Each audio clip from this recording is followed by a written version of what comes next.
There is a book kept in the Voynich Rare Book Library at Yale University that has never been read, not because it is too difficult or because nobody has tried. Plenty have tried, but because no one can even identify the script it was written in. This is the Voynich Manuscript, a small, illustrated volume from the early 15th century. Its pages are filled with drawings of strange plants, astronomical diagrams, and flowing text that looks like language but matches no known alphabet. Cryptographers from the Vatican to the NSA have spent years analyzing it. During World War II, some of the best codebreakers in the world attempted to crack it and walked away empty-handed.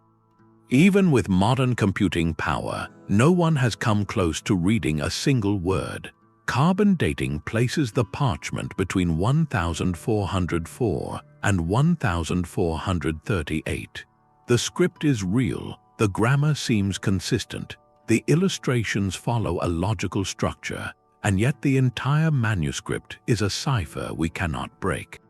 Whoever created it took a secret to the grave, leaving behind nothing but this book, and that is just one example. History is not a tidy record of everything that happened. It is mostly silence, punctuated by fragments that survive by chance. Among those fragments, some are so strange, so far outside the pattern of what we expect, that they force us to admit something uncomfortable. We do not have answers for everything. The Voynich Manuscript is the perfect introduction to that idea, a concrete artifact, physical and real, that defies explanation. But it is far from alone. The past is full of moments that resist every attempt to make sense of them. Undeciphered texts, impossible maps, ancient machines, human tragedies that still baffle us. These are not rare exceptions. They are the edges of our knowledge, and the more we learn, the more edges appear. In the next few minutes, we will explore 15 of the most stubborn historical puzzles ever documented. Each one is real, each one has been examined by experts, and each one remains unresolved. This is a journey into those edges. Let us begin. The Voynich Manuscript is a deliberate secret, locked in a script that looks like language but obeys rules no one has mapped. Discovered in 1912 and carbon dated to the early 15th century, the book contains hundreds of parchment pages. They are filled with illustrations of plants that do not exist in any botanical record, astronomical diagrams that follow a logic we cannot reconstruct, and small female figures bathing in strange green liquids. The text has patterns consistent with a real language, word lengths, repetition frequencies, grammatical structures, yet every attempt to assign meaning has failed. William Friedman, one of the 20th century's greatest codebreakers, spent years on it after cracking Japan's wartime cipher. He got nowhere. During World War II, other elite cryptographers from Allied intelligence also attacked the manuscript with no success. Modern computer algorithms have searched its sequences, confirming that the text is not random gibberish, but they find no match with any known language, natural or constructed. The leading theories are as strange as the book itself. Some argue it is a cipher so cleverly designed that its key is lost. Others propose it was written in a constructed language, a kind of philosophical shorthand invented by a medieval scholar. A smaller group insists it is an elaborate hoax, a manuscript filled with meaningless symbols that simply look meaningful. But if it is a hoax, it is the most intricate of the Middle Ages, one that fooled generations of experts and still resists exposure. The central question remains unchanged after 600 years. What does it say, and why was it written in a way no one can read? But the Voynich is not the only ancient puzzle. Deep in the Peruvian desert, there is another mystery that you can see from the sky. In southern Peru, the Nazca Desert holds its own ancient puzzle. A collection of giant drawings spanning nearly 200 square miles, created between 500 BC and 500 AD. These geoglyphs include a hummingbird nearly 300 feet long, a spider, a monkey with a spiraling tail, and countless straight lines and geometric shapes. The figures are best appreciated from the air because their scale makes them impossible to recognize from ground level. How did the Nazca people design shapes that look exactly like animals when seen from above without aerial assistance? They must have used systematic surveying techniques, perhaps grids or markers, but no evidence of scaffolding or plans has survived. The lines were made by removing dark iron oxide-coated stones to expose lighter sand below, a simple method requiring only labor. But the precision and sheer number of figures suggest an organized long-term effort. Theories about their purpose have multiplied. The most widely accepted among archaeologists is that the lines were part of religious or ceremonial practices, perhaps processional paths. Another theory links them directly to water sources. Many lines converge at ancient wells or underground aquifers, leading some researchers to believe the geoglyphs served as a map to vital water in this arid region. The astronomical alignment theory has supporters but inconsistent evidence. The alien landing strip idea has no scientific support. The ground is too soft for a runway. After nearly a century of study, no single explanation accounts for all the lines. Recent drone surveys have added another layer. They revealed that simple straight lines sometimes cross over one another, showing that different generations had different priorities. The project was not static but evolved over centuries as the Nazca culture changed. This undermines the idea of a single unified purpose. The Nazca Lines leave a double puzzle, not just how an ancient society created such precise giant art without an aerial perspective, but why they invested centuries in a message only readable from the sky. But the mysteries don't stop at the ground. In 1900, off the coast of the small Greek island of Antikythera, a group of sponge divers found something that would quietly shatter assumptions about ancient technology. Resting in a 2,000-year-old shipwreck was a corroded lump of bronze. For decades it sat in a museum, ignored. Then, in the mid-20th century, scientists took a closer look and X-rayed the object.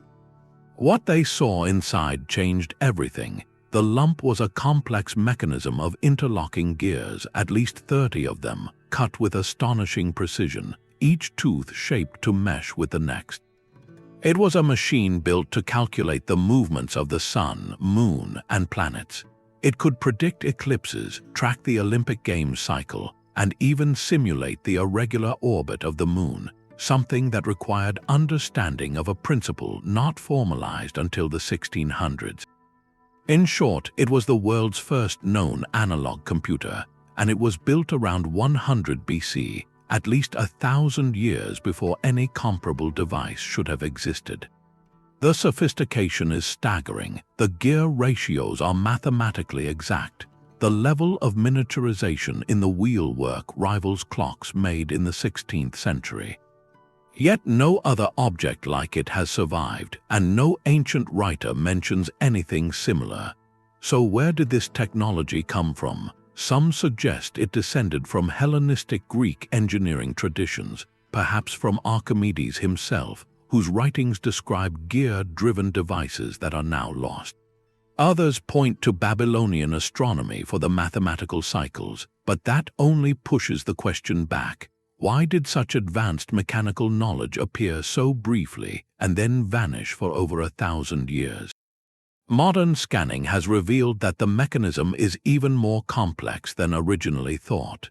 It contained inscriptions that read like an instruction manual, and recent reconstructions show it could also track Mars, Venus, Jupiter, and Saturn.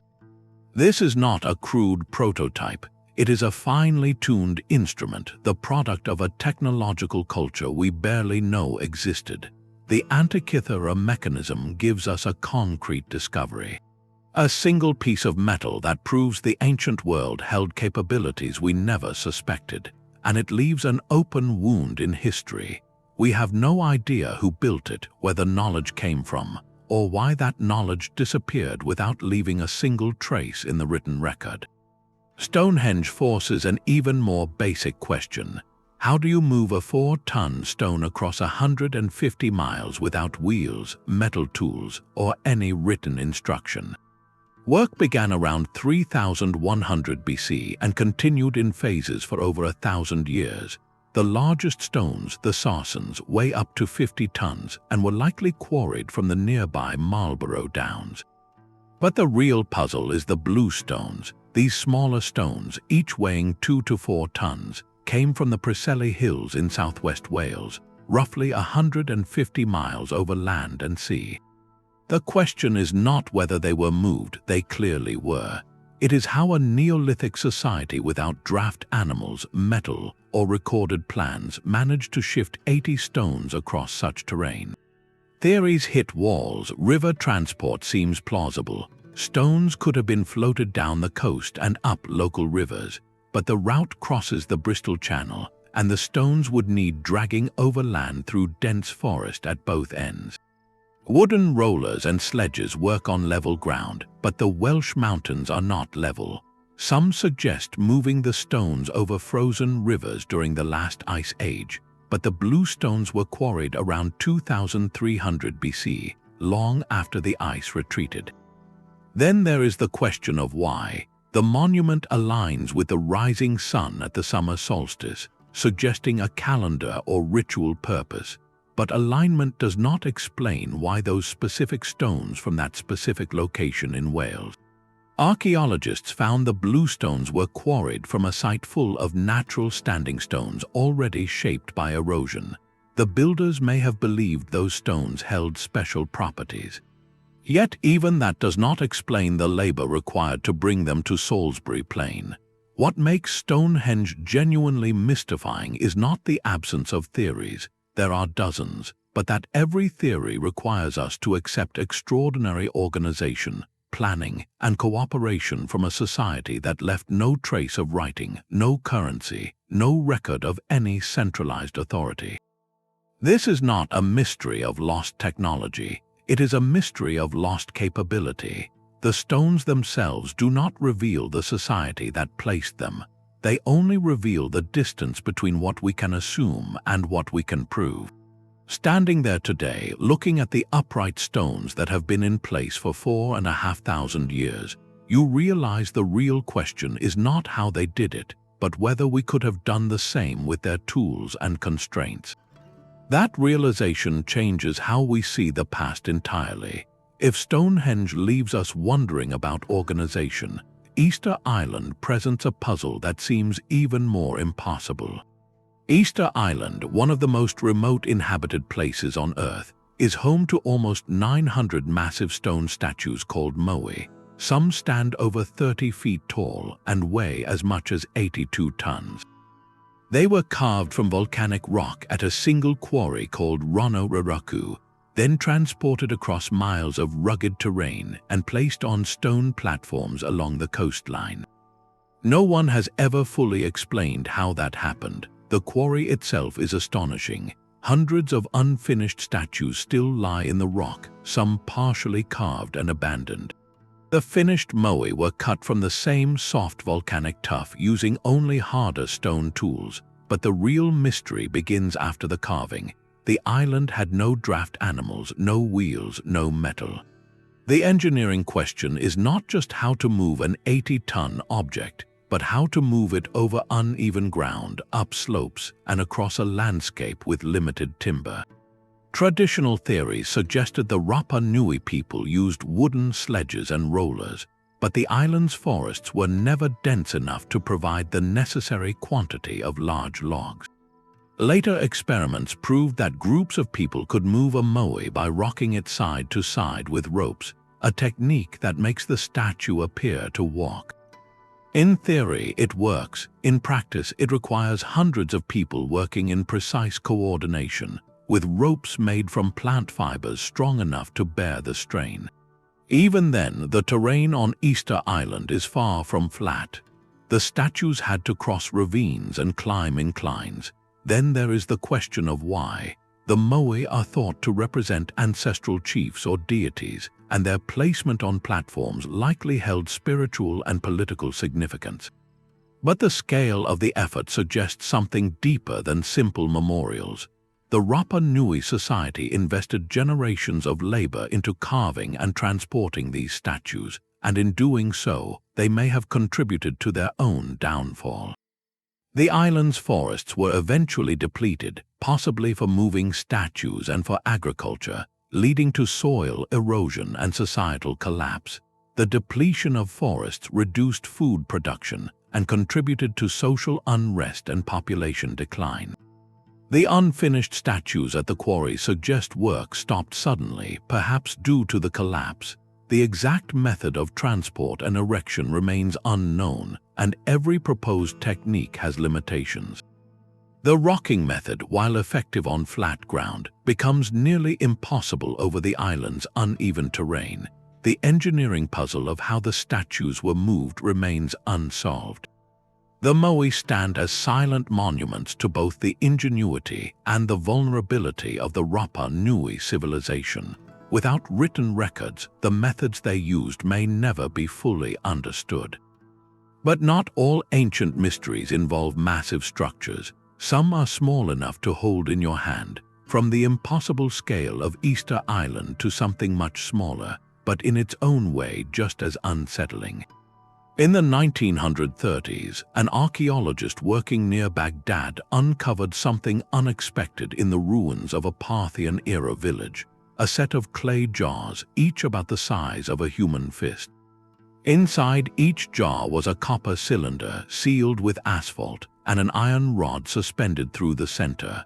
When researchers reconstructed the object and filled it with an acidic liquid like vinegar or wine, it produced a small electric current.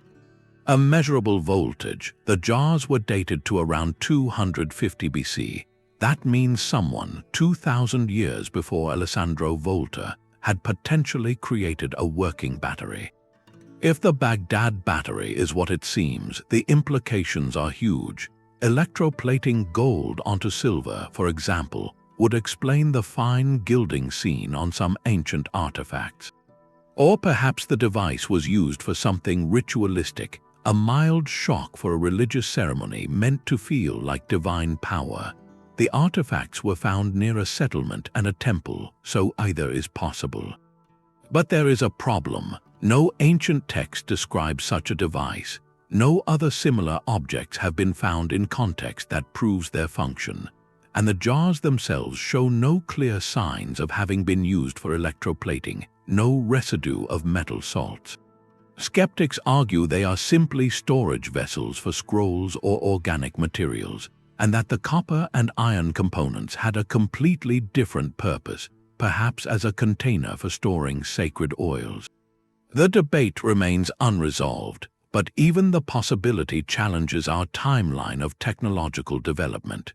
If these jars were batteries, even weak ones, then the question becomes not just what they used them for, but what else they might have built that we have not found.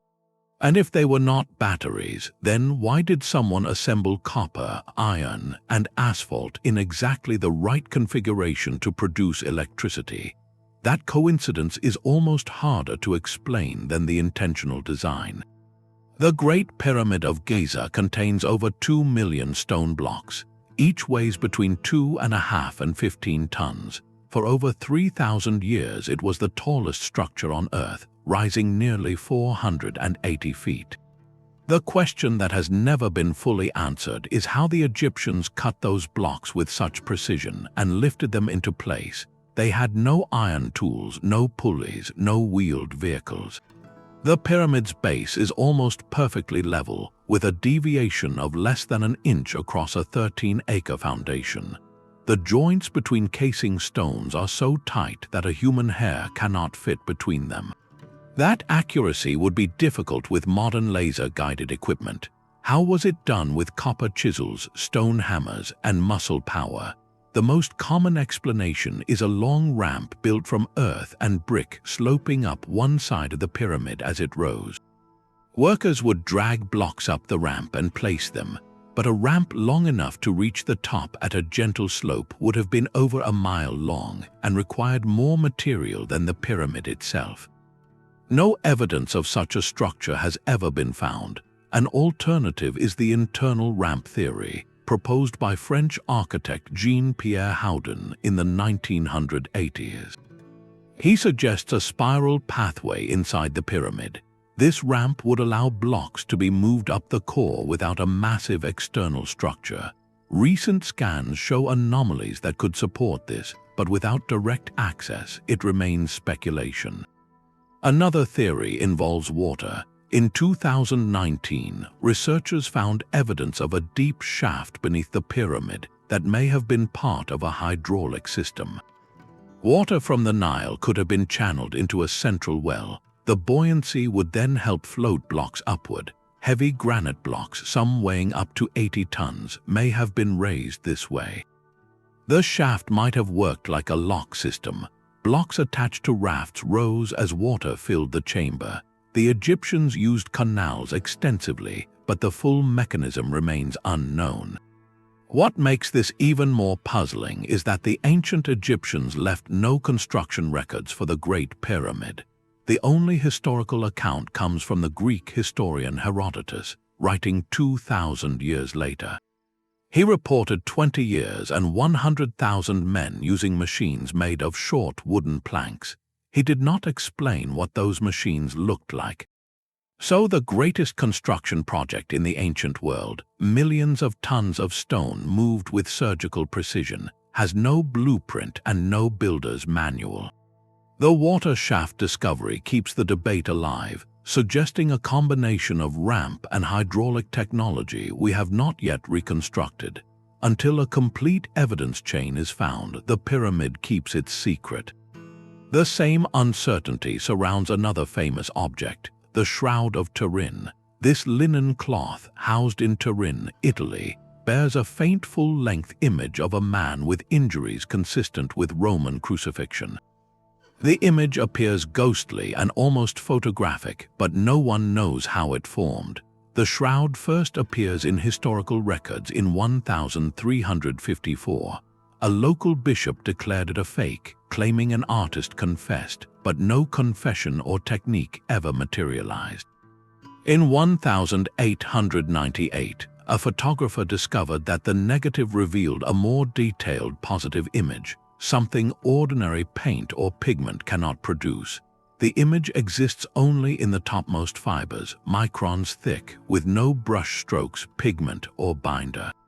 In 1988, radiocarbon dating at 3 laboratories dated the linen to between 1260 and 1390, suggesting a medieval origin. Skeptics argued the sample came from a corner repaired or contaminated over centuries of handling, fire exposure, and water damage. A 1532 fire in the chapel at Chambéry melted the silver casket and left scorch marks and water stains on the cloth, further complicating the sample selection. Later studies complicated the picture. One analysis using a different method suggested a date range between 300 BC and 400 AD. Pollen grains from plants native to the Jerusalem region and limestone dust consistent with first-century tombs have been found on the cloth, adding a layer of evidence that challenges the simple medieval forgery theory. In the 1970s, NASA scientists analyzed the shroud using a VP8 image analyzer, originally designed to convert satellite imagery into elevation maps. The results showed that the image contains precise 3-dimensional depth information, something that cannot be faked with paint or heat alone. No artist has ever reproduced an image with the same chemical and physical properties. It resembles a radiation burn, but the source is unknown. The shroud sits at the intersection of faith and forensic science. Believers see the cloth of Jesus. Skeptics see an elaborate hoax. Neither explanation fully accounts for all the evidence. The science is ambiguous, the historical trail incomplete, and the image remains unique in the history of art and technology. From a cloth that resists explanation, we turn to a map that challenges what we know about ancient exploration. In 1513, Ottoman Admiral Piri Reis completed a world map compiled from dozens of older sources, some dating to the time of Alexander the Great. It is remarkably detailed, showing the western coast of Africa, the eastern coast of South America, and what appears to be the northern coastline of Antarctica. That is a problem because Antarctica was not officially sighted until 1820, nearly 3 centuries later. If the reading is correct, the map shows Antarctica not under miles of ice, but with rivers and mountains. The coastline matches modern surveys of the continent hidden beneath the ice sheet. That would mean the original source maps were drawn thousands of years ago, before the last ice age covered the land. An unknown civilization with advanced seafaring technology must have charted the Antarctic coast, and those maps survived into the Ottoman archives. Skeptics offer a more grounded explanation. They argue the southern landmass is not Antarctica at all, but a distorted representation of the southern tip of South America or the coast of Australia, stretched by the map projection Piri Reis used. The map contains serious errors. The Amazon River appears twice, and parts of the coastline are wildly misplaced. The outline that looks like Antarctica could simply be a cartographer's guess, filling in an unknown southern continent based on incomplete reports from earlier voyages. What makes the map difficult to dismiss is that Piri Reis himself wrote in the margins that he used ancient charts, including some from the time of Alexander, implying a chain of knowledge that may have been lost. The map also shows the Andes with surprising accuracy, and the South American coastline aligns well with modern maps in several places. The Piri Reis map sits in an ambiguous middle ground. It is not clearly fake, and it is not clearly a smoking gun for lost explorers. The evidence allows 2 very different interpretations, and neither can be ruled out. What changes when you look at this map is not certainty, but perspective. It forces you to ask how much of human history has been forgotten, and how much of what we take as recent discovery might actually be rediscovery. The truth lies somewhere between, and the map keeps that question open. Few Roman artifacts are as puzzling as the small hollow copper alloy objects with 12 flat faces, each with a circular hole of a different diameter, about the size of a fist. Over 100 have been unearthed across northern Europe and Britain, dating from the 2nd to the 4th century AD. They have been found in military camps, settlements, and burial sites. Their precise craftsmanship suggests intentional design, yet no Roman text or artwork mentions them. Their purpose is completely unknown. Theories abound. Candle holders, surveying instruments, knitting tools, religious or ritual objects, children's toys, or dice. Each fails to explain all features. Candle holders leave no wax residue on many examples. Surveying tools cannot account for the varying hole sizes and decorative knobs. Knitting tools lack direct archaeological evidence. Religious or ritual interpretations remain speculative without textual support. No single theory fits every dodecahedron found. They are too consistent to be random, yet too varied for a single function. Their absence from the Roman heartland, Italy, and the Mediterranean suggests a specific regional use tied to a lost craft or tradition perhaps unique to the provinces of Gaul, Britain, and Germania. These dodecahedrons are a reminder that basic aspects of ancient life can vanish without a trace. If we cannot understand a common manufactured object from one of history's best documented civilizations, what else might we be missing? One of the most famous disappearances in English colonial history began in 1587 on Roanoke Island, off the coast of what is now North Carolina. A group of about 115 men, women, and children arrived that summer to establish the first permanent English settlement in the New World. Their governor, John White, soon realized they desperately needed more supplies. So just a few months after landing, he sailed back to England, leaving his colony with orders to wait for his return. That return took 3 years because England was at war with Spain, and every ship was commandeered for the navy.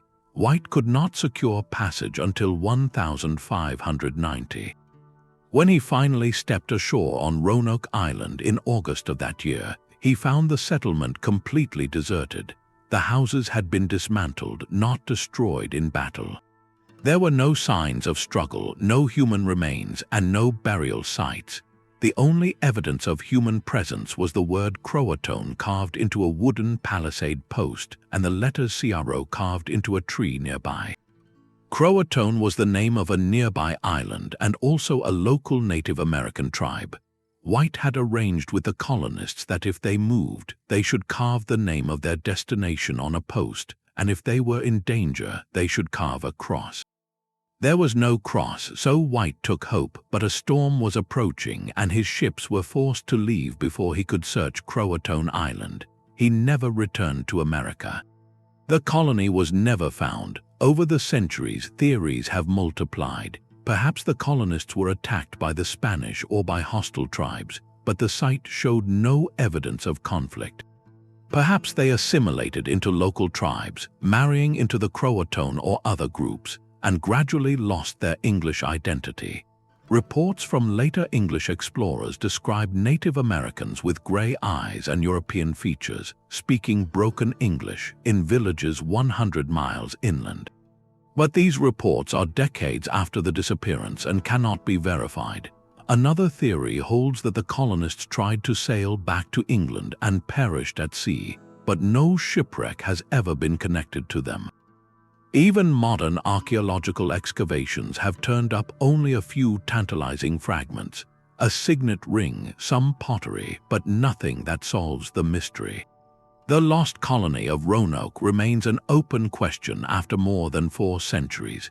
It is a disappearance without a clear end, a story where the only clue points to a destination that has never been fully searched.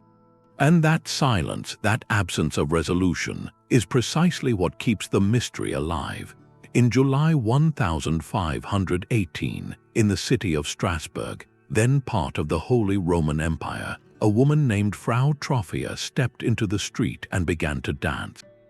She could not stop. She danced for hours, then days, without rest. Within a week, around 30 others joined her. By the end of the month, nearly 400 people were dancing uncontrollably through the streets. They danced until their feet bled and their bodies gave out. Some collapsed and were trampled. Others died from heart failure or stroke. The streets became a scene of collective delirium, onlookers both horrified and mesmerized. The city authorities were baffled. Physicians concluded the cause was a natural disease resulting from overheated blood. Their prescription was more dancing. They believed that if the dancing was a disease, more of it might purge the body. So they built a wooden stage, hired musicians, and brought in professional dancers, hoping the afflicted would dance themselves back to health. The plan backfired. Instead of curing anyone, the dancing only intensified. Modern researchers have proposed 2 main explanations. One is mass hysteria, a psychogenic illness triggered by extreme stress, religious anxiety, and widespread famine. In this view, the dancing was a collective psychological escape. The region had suffered crop failures and disease, and many believed divine punishment was near. The other theory is ergot poisoning, caused by a fungus that grows on damp rye bread and can produce hallucinations and convulsions. But ergot typically causes twitching and writhing, not coordinated rhythmic dancing.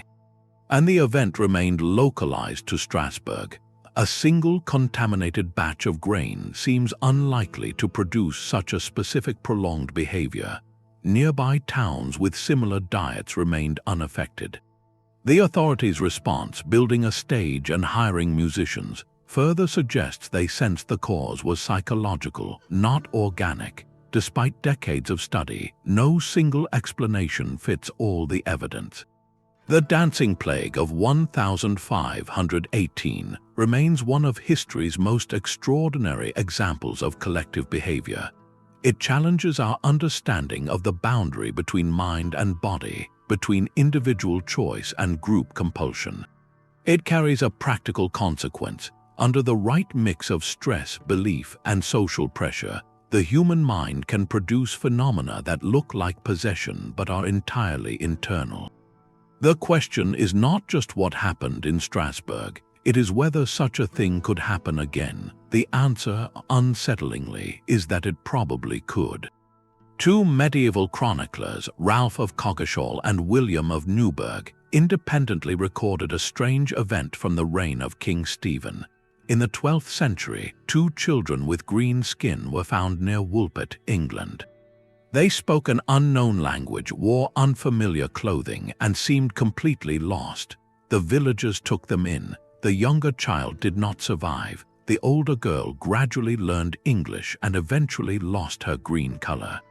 She described a homeland where the sun never shone brightly, where everything was green, and where all the people shared that hue. She said they followed the sound of bells and emerged into this world through a cave. Modern explanations fall into two main camps. The first is that the children suffered from chloroses, a form of iron deficiency anemia that can tint the skin green. Combined with severe malnutrition and abandonment, they may have been orphans from a displaced community living in a remote area. The girl's green color faded as she adopted a normal diet, which fits this theory. The other possibility is that the tale is a moral fable about otherness and assimilation. In this reading, the green land represents a hidden or otherworldly realm, perhaps a cautionary allegory about the dangers of the unknown or the importance of welcoming strangers. The medieval fascination with fairy lore and underground kingdoms makes this interpretation plausible. Neither explanation feels complete. The girl's description of a perpetually green underworld is specific and persistent. If it was a story, why maintain such a consistent and bizarre detail? If it was real, what could she have meant? The Green Children of Woolpit remain at the boundary between history and legend, leaving a question. When a medieval chronicler writes something this strange, are we reading a record of an actual event or a story someone wanted to be believed? In 1908, something exploded over the remote Tunguska River in Siberia with the force of roughly 1,000 atomic bombs. The blast flattened an estimated 80 million trees across more than 2,000 square kilometers. Seismic waves rippled across the planet, and atmospheric effects lit up European skies for days afterward. No one saw the impact itself. The region was almost entirely uninhabited. It took nearly 20 years before a Russian expedition reached the site. What they found stunned them. Trees lay in a radial pattern, their tops snapped off, all pointing away from the epicenter. No crater, no meteorite fragments, no debris, just a vast flattened forest. The leading explanation is an airburst. A meteor or comet exploded several kilometers above the ground, releasing its energy before striking the surface. That would explain the lack of a crater and the widespread blast pattern. But where did the object go? Fragments should have rained down. Some were eventually found decades later, but their composition raised more questions than answers. Microscopic fragments embedded in tree resin turned out to be high in iridium, common in meteorites, yet still no conclusive source. Recent studies suggest the object may have been a rare type of iron meteorite that mostly vaporized, or a comet made of ice that left no solid trace. Neither theory accounts for all the evidence. The tree fall pattern is not perfectly radial. Some areas show trees stripped of branches in a way that implies multiple shock waves, perhaps from a fragmenting object. Genetic mutations in pine trees at the site suggest increased radiation exposure, but the source remains unknown. Despite decades of searching, we still lack a definitive sample of the impacting body. That uncertainty is not just academic. It means we cannot rule out a near miss with a similar object today. The Tunguska Event remains the largest cosmic impact in recorded history, one that left no calling card. The next one might not be so forgiving. A harsher mystery confronts us in the Ural Mountains, where 9 experienced hikers met their fate in 1959.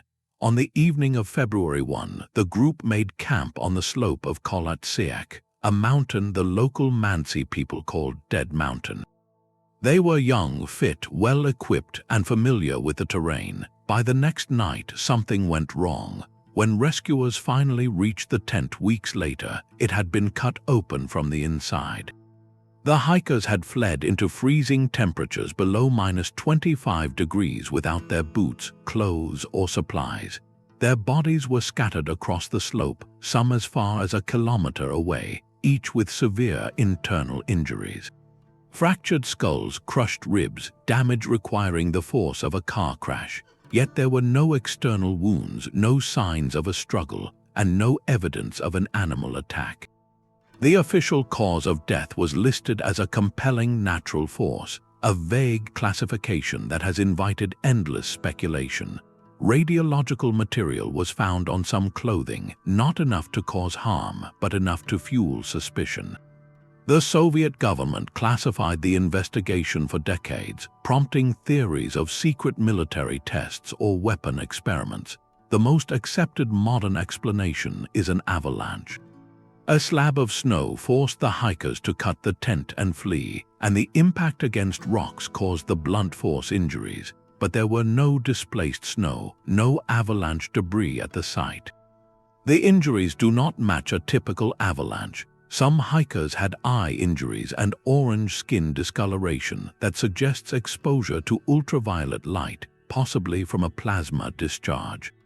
Infrasound from wind interacting with the mountain might have induced panic, but that does not explain the internal damage. Katabatic winds, military tests, parachute mines, even a Yeti attack have been proposed. Each explanation leaves gaps. After more than 60 years, no single theory accounts for all the evidence.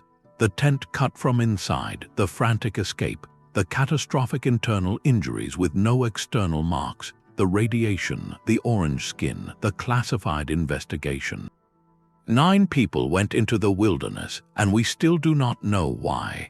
From the undeciphered Voynich Manuscript to the frozen slopes of the Dyatlov Pass incident, from Roman dodecahedrons to the Green Children of Woolpit, these 15 events resist explanation. They span centuries and continents, objects with no known purpose, disappearances with no known cause, records in languages no one can read. What ties them together is how they force us to confront the limits of our knowledge. Every attempt at an answer yields more questions. The persistence of these mysteries reveals not only gaps in our knowledge, but also the nature of human inquiry. We are drawn to the unknown precisely because it demands our curiosity and humility. Maybe history's greatest gift is not the answers it gives, but the questions it leaves open. The Voynich Manuscript, unread for centuries, stands as a symbol of that enduring invitation. So which of these mysteries do you find most baffling, and do you think we will ever solve it?